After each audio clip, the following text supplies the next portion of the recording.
Hi, we're going to tackle a fairly complex subject, which is the difference between ser and estar in Spanish. Some people think they can apply one simple rule like temporary and permanent, and then they get very confused when they see it doesn't apply. So what we should do is take it step by step and learn rules of thumb appropriate to our level of learning.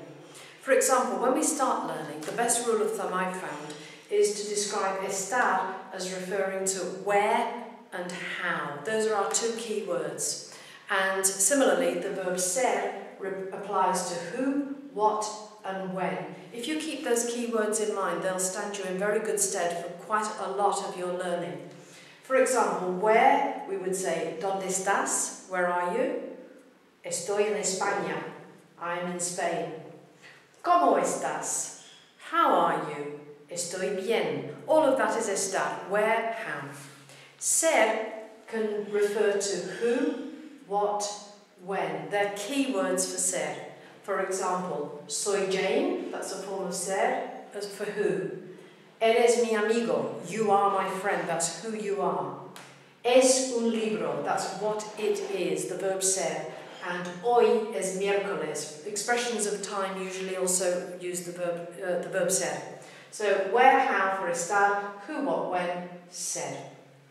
Another way of looking at this, is slightly more theoretical, is to refer to estar as our state, how we are, our state, and ser as the essence of something, who or what something is.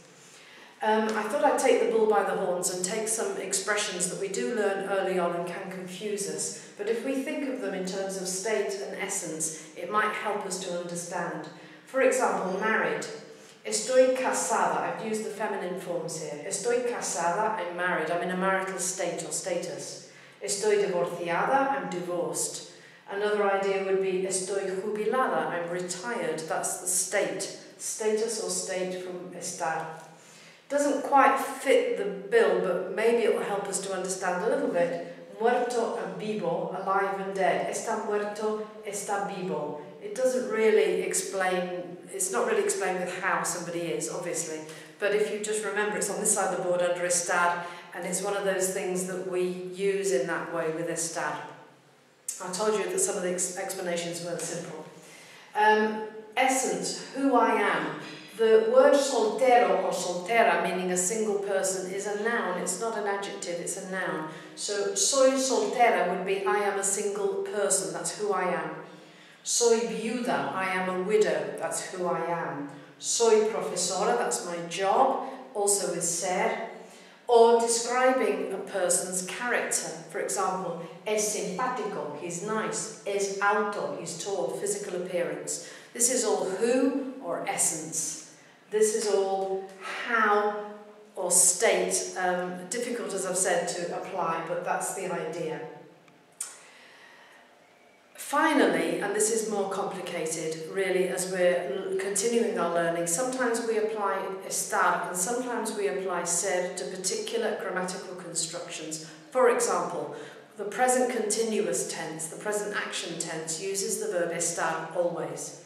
So here's a sentence. Estoy aprendiendo español. I am learning Spanish. The point is that that tense is constructed with estar. Another similar kind of thing is the use of estar with a past participle. For example, mi reloj está roto. My watch is broken. Está roto. That's the construction we use with the past participle to describe my watch. We could also say the state of my watch. Further on still in our grammar, and if you've already got to advanced, switch off at this point, the verb ser is used in the passive, the simple passive formation. Here's an example. El libro fue escrito por Delibes. The book was written by.